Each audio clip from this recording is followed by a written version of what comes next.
Nouvelle édition sur Moto TV et voici sur son maire. Les activités administratives sont restées suspendues au bureau du quartier Kimboulou ce mardi 14 mai. C'est après un acte de vandalisme commis par un groupe d'Ingoni qui se sont appris au bâtiment du dit quartier. Les témoins de l'événement parlent des groupes de jeunes autoproclamés parlementaires qui ont caillassé le bureau du quartier ainsi que les domiciles du dit chef du dit quartier. C'est tout pour les sommaires, mesdames, messieurs. Merci à suivre les sommaires. Et les détails dans quelques secondes. La prison centrale de Butembo Kakwangura fait face à une épidémie d'Apollo depuis un certain temps, un problème qui fait peur aux personnes qui peuvent toujours aider les locataires de cette maison carcérale. L'aumônerie de cette maison carcérale, inquiet de cette situation, appelle les autorités et les personnes soignantes de vite suivre ces dossiers car les malades et non malades sont tous assemblés. A donné une situation en général à la Moto TV, pasteur Kasereka Kaoma Justin, que cette épidémie s'élargisse dans la communauté vu que les prisonniers sont nourris par les personnes de bonne volonté venues de l'extérieur. Suivez Kasereka Kaoma Justin, aumônier de la prison de Kakwangura, dans ses propos recueillis par Wayinda Samuel et Luciana Moussevero. La situation dans la prison urbaine de Butembo n'est pas bonne parce que ces derniers temps, les prisonniers sont malades et ils souffrent et ils ont besoin de quelqu'un qui peut venir les aider et surtout en médicaments. Ils sont là, ils souffrent les maux Dieu, donc ils sont là, ils sont malades. Il y a au moins plus de 120 prisonniers qui sont déjà attaqués par la maladie donc des montiers. Ma crainte maintenant que j'ai est que la prison urbaine de Butembo a été construite, donc sa capacité d'accueil était de 350 personnes. Mais si vous y arrivez maintenant, il y a plus de 1000 prisonniers qui sont là. Et je suis en train de voir combien de fois cela va aussi nous attaquer parce qu'il y a de temps à autre que le visiteur nous arrive pour venir voir les prisonniers et s'il continue à être malade, cela va nous attaquer aussi à l'extérieur. C'est pour cela que nous devons faire attention, nous devons travailler pour aider ces prisonniers-là parce que si nous ne faisons pas attention, ces mêmes maladies-là vont nous attaquer parce que nous sommes en train d'y aller pour aller rendre visite aux prisonniers. C'est pour cela que j'appelle ces gens-là qui s'occupent de la santé, de voir vraiment comment faire pour aider ces prisonniers-là. La division provinciale de la santé DP Santé de Butembo appelle les secteurs des pharmacies à y mettre de l'ordre et se rassurer de toutes les personnes qui prestent dans des pharmacies et ont fait des études appropriées. Quant à la population, il met en garde toutes les personnes qui pratiquent l'automédication car elle comporte beaucoup de risques. Ces propos ont été tenus par le président de l'Ordre national et des infirmiers au cours du point de presse hebdomadaire tenu à la division provinciale de la santé d'EPS Antenne de Butembo lundi 13 mai. Kahindo Sivita Fidèle indique que seules les structures sanitaires sont les cadres appropriés pour les soins des malades. Les propos de Kahindo Sivita Fidèle ont été recueillis par Gérard Mourefou et Eugénie Moussevero. Normalement, quelqu'un qui vend les médicaments ne peut pas les délivrer sans ordonnance médicale. On parlait tantôt, n'est-ce pas, de l'asthme, dit qu'il faut éduquer les malades asthmatiques.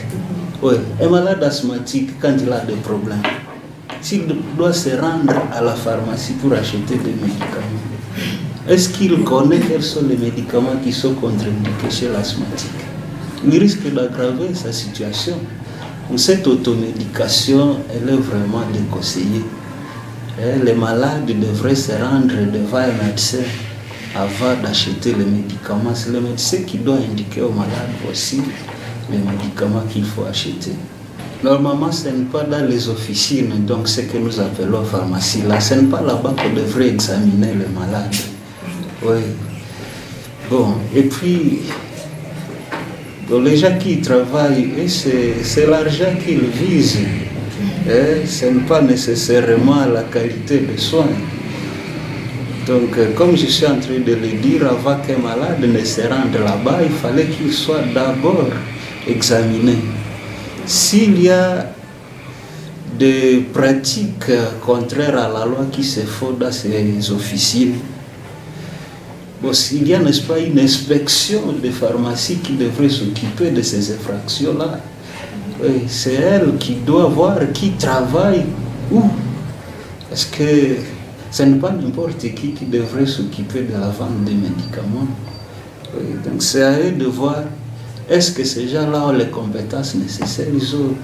Ils ont fait des études qui leur permettent d'être capables de vendre des médicaments. C'est l'inspection des pharmacies qui doit s'occuper de cette situation. Le bureau du quartier Kimboulou et la résidence du dit quartier ont été vandalisés par des inconnus la journée de lundi 13 mai 2024. Constat du reporter de Moto TV. C'est mardi 14 mai après sa descente sur terrain ou sur les lieux. Les quelques habitants qui ont vécu l'événement parlaient des groupes des jeunes autoproclamés parlementaires qui ont caillassé le bureau du quartier et les domiciles du chef. Dès lors, les activités administratives restent suspendues. Les dirigeants craignent pour leur sécurité. Reportage Gérard Mourefou. Kimboulou est l'un des 9 quartiers de la commune de Boulenguera. Les bureaux de ce quartier, Suzan-Célie Linguesse, a été vandalisé par des inconnus la journée de lundi 13 mai. Les habitants proches du quartier parlent des groupes de jeunes autoproclamés parlementaires qui ont caillassé les vitres du bureau. Nos sources qui se sont exprimées hors caméra ont expliqué que les manifestants réclamaient la libération de leurs amis détenus de la prison suite à des faits non justifiés. Ceux-ci pointent du doigt le chef du quartier Kimboulou d'être à la base de leur arrestation. Comme si cela ne suffisait pas, les autoproclamés parlementaires sont allés à la résidence du chef de quartier en cellule Karengere. Aussitôt arrivés, ils ont vandalisé la maison jusqu'à trouer les tôles et le panneau solaire par des jets de projectiles. Surpris par cet événement douloureux vers 15 h, les habitants de la parcelle visitée se sont échappés en fouillant dans tous les sens, a dit une personne rencontrée sur place. Nos efforts pour entrer en contact avec les chefs du quartier Kimboulou n'ont pas abouti. Certaines sources ont révélé qu'il y a des différends entre ces groupes de pression et les dirigeants du quartier Kimboulou depuis longtemps.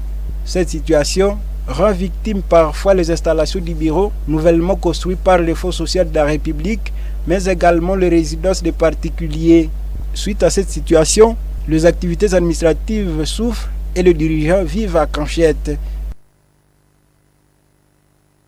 L'inspecteur principal provincial du Nord Kivu 2 salue le développement des parents de Butembo à scolariser leurs enfants, chose qu'ils apprécient beaucoup. Jean-Pierre Masumbuko, parce que cependant que les niveaux intellectuels en baisse et abaissent dans les secteurs de l'enseignement primaire, secondaire et technique. À la croire, cela est dû à l'insuffisance de la lecture par les apprenants. D'une part, le manque de la bibliothèque et d'autre part, le manque d'intérêt dans les chefs des apprenants. L'IPP appelle les institutions scolaires à renforcer leur bibliothèque et aux parents et élèves à veiller au contrôle permanent à la qualité de l'enseignement. Joël Tali nous propose cet extrait tiré d'une interview réalisée lundi 13 mai. Les parents d'ici sont vraiment très soucieux de la formation des enfants.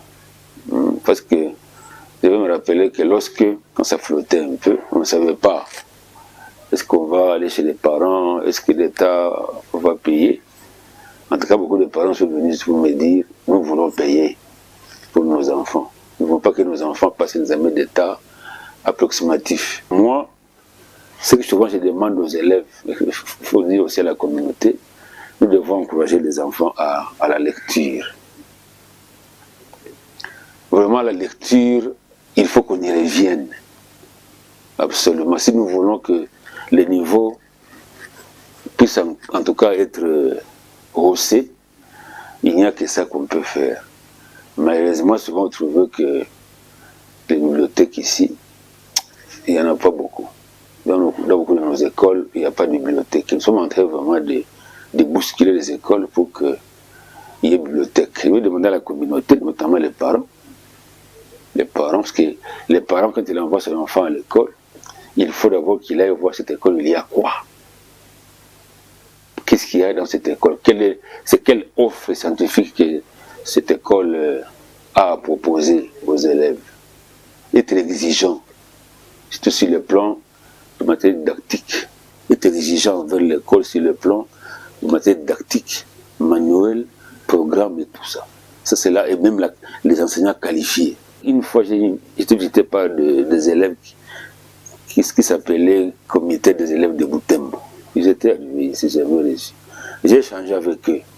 J'ai demandé est-ce que vous avez connaissance de l'arrêté qui organise le comité des élèves. Ils n'en savent rien. Je vais commencer par leur donner l'arrêté. Voici l'arrêté. Allez le vulgariser. Vous comprenez c'est quoi votre rôle. Parce qu'eux aussi doivent être exigeants envers leur école. Sur le plan de ce que je viens de dire pour les parents. Il faut qu'il y ait ça, ça, ça, ça et ça. Ils doivent demander ça. C'est leur rôle. Ils ne doivent pas avoir peur. Et si les comités scolaires, des élèves, comme des parents, jouent vraiment leur rôle comme ça doit être, je vous dis que même l'inspecteur sera inutile.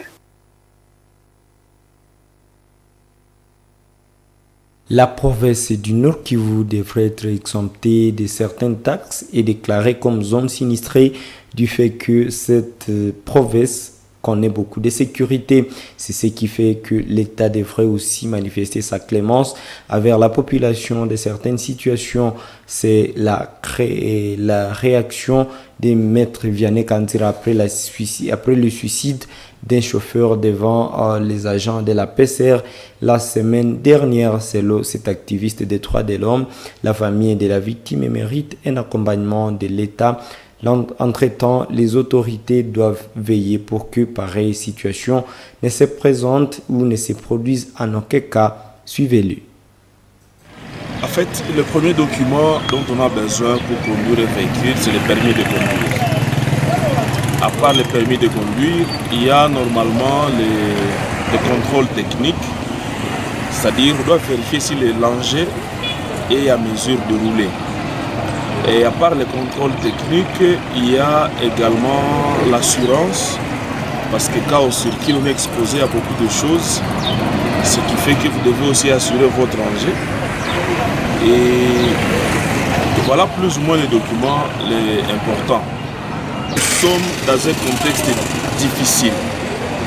Les gens sont tués, les véhicules des gens sont brûlés et malheureusement on ne sait pas le gouvernement intervenir.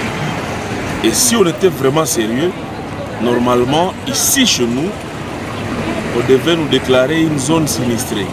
Et la conséquence directe serait que on aurait dû supprimer certaines taxes, supprimer certains impôts par mesure de solidarité nationale. Alors, ce qui est arrivé à ces messieurs, c'est en fait ce que nous ressentons tous. Nous sommes à bout. C'est difficilement que les gens mangent, c'est difficilement que les gens peuvent étudier, c'est difficilement qu'on arrive à nouer les deux bouts du mois. Alors, ce cas-là doit nous interpeller. D'abord, les services chargés du recouvrement, mais plus nos députés nationaux qui sont à Kinshasa, qui doivent démontrer la souffrance de la population. Je voudrais effectivement qu'il y ait des actes de solidarité, des actes pour soulager psychologiquement. Donc, un accompagnement psychologique et financier est important pour cette famille. Parce que ces messieurs étaient les piliers de sa famille. C'est lui qui subvenait à tous les besoins de sa famille. Maintenant, s'il doit mourir devant un service de l'État, cela c'est quand même très grave. L'équipe l'AS Nyuki a désormais un nouveau coach. Il a été présenté ce mardi 14 mai 2024 devant la presse. Il s'agit de M. Todé. Il a été présenté devant la presse, qui a été présenté devant la presse sportive. Et Joël Tali était là, était présent à ces cérémonies. Suivez ces reportages. Les joueurs de l'association sportive Nyuki et les comités sportifs accueille l'homme du jour, M. Todembo Kifarini. Il a été choisi pour conduire un nouveau projet pensé par le comité sportif élu. 5 ans après son départ, Todé Farini est toujours émerveillé par le visage de l'AS Myuki. Il croit au potentiel présent pour concrétiser les projets de l'équipe. Mais il s'agit d'un projet. L'entraîneur-chef de l'AS Myuki appelle au soutien de tous pour la matérialisation de cette vision.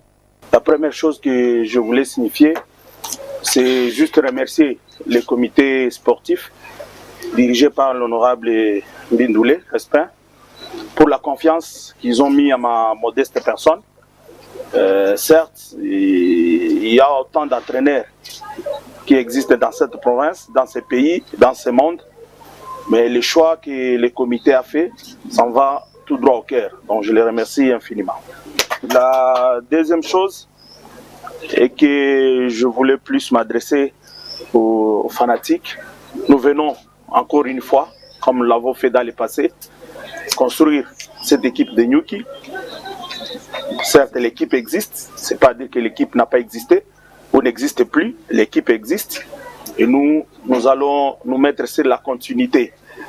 Et pour que la continuité puisse avoir lieu et pour que la continuité puisse réussir, nous demandons la patience de nos fanatiques. Nous sommes là, on sait ce qu'ils veulent que les 3 points, ils ne veulent que la victoire.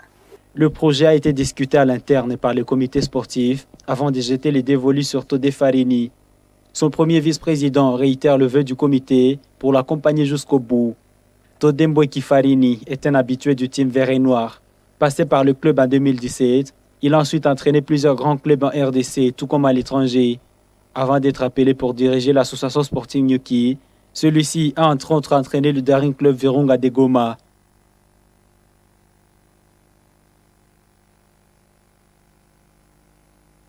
Et c'est par cette page sportive que nous mettons fin à ce journal. Merci de l'avoir suivi. Nous savons que vous avez été nombreux à suivre Moto TV, surtout pendant ce journal, et vous serez encore nombreux à suivre la suite de ce programme. Merci et au revoir.